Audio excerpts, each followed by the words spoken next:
Most of us remember 1492 as the year Columbus sailed the blue. But there was another thing going on there in 1492. That was when the Spanish monarchs, Queen Isabella and King Ferdinand, after over 700 years of Muslim influence, that's when the Spanish finally drove the last of the Moors out of Spain. And the Moors totally surrendered in 1492 at Granada. And at that time, they decided they're going to get rid of all anti-Christian elements in the Iberian Peninsula. They ordered all the Jews and Muslims to leave. This decree by the monarchs of Spain was called Alhambra Decree, also known as the Edict of Expulsion. It was called in Spanish the Decreto de Alhambra, Edicto de Granada. It was an edict issued on 31 March 1492 by the joint Catholic Monarchs of Spain, Isabella I of Castile and Ferdinand II of Aragon, ordering the expulsion of practicing Jews from the kingdoms of Castile and Aragon and its territories and possessions by July 31st of that year. Here's a copy of that decree from the Spanish archives.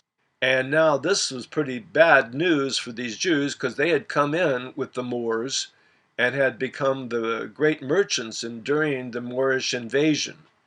And because of that, there was a lot of animosity toward the Jews. There's a lot of stories there where when the Moorish invasion was coming, how some of the Jews collaborated with them and actually opened some of the gates of the city and exposed some of the secret entryways into the cities. And so by the time that they'd gotten rid of the Moors, there was this huge animosity toward the Jews in Portugal and Spain.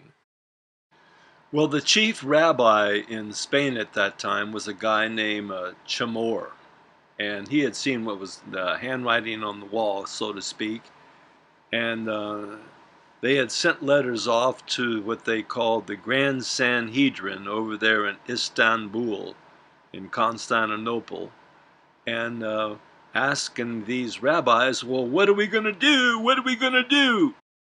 Here's another thing that happened in 1492. Chamor, the chief rabbi of Spain, received the following reply from the Grand Sanhedrin, elders of Zion, to his plea for advice on how to deal with their threatened expulsion under Spanish law. It illustrates how well the same ancient agenda was still being adhered to by the elect at this time, and still is. This grand edict comes to us by way of a little book called La Silva Curioso by Julian Medrano, first published in Spain in 1583. You can see here's the cover of the book, and anyhow, we're going to go into the English translation of it here.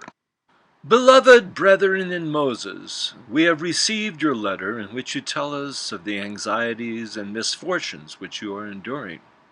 We are pierced by as great a pain to hear it as yourselves.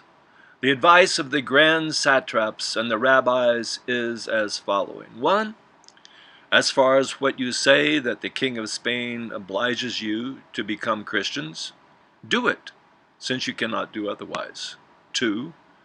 As for what you say about the command to despoil you of your property, make your sons merchants, that they may despoil little by little the Christians of theirs. 3. As for what you say about making attempts on your lives, make your sons doctors and apothecaries, that they may take away the Christians' lives. 4. As for what you say of their destroying your synagogues, make your sons canons and clerics, in order that they may destroy their churches. 5.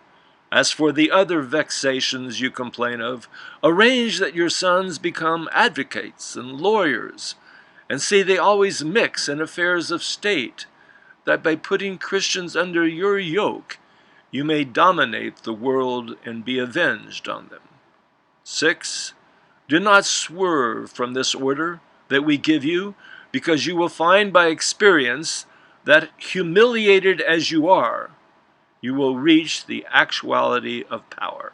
It was signed by the Prince of the Jews of Constantinople. So what you've basically got going on here is the unfolding of the game plan of Gog from the land of Magog, which is essentially who these Zionist Jews are. In my view, the prophecy of Ezekiel 38 and 39 begins in 1 week of 1917, with the Balfour Declaration being issued on November 2nd, 1917, and the takeover of the Christian mountain of Israel, Russia, on November 7th of 1917. But the tactics that Gog uses in his takeover of the mountains of Israel there in Palestine and the Christian mountains around the world have always been the same. It's always deception, deception, deception. And it's clearly illustrated here in Ezekiel 38. In Ezekiel 38:9, it says about Gog that thou shalt ascend and come like a storm. Thou shalt be like a cloud to cover the land, thou and all thy bands and many people with thee. This is where they blow the smoke of deception right in your face. It's never changed. It's always lies, lies, lies, and more lies. So what happened in 1492 when the rabbi got that letter from the Grand Sanhedrin over there in Constantinople? Well, between 200 and 250,000 Sephardic type Jews saw the light and they converted to Christianity. The end result, you got Ignatius Loyola starting the Jesuits. And what do you have now? The end result, Pope Francis Bergoglio.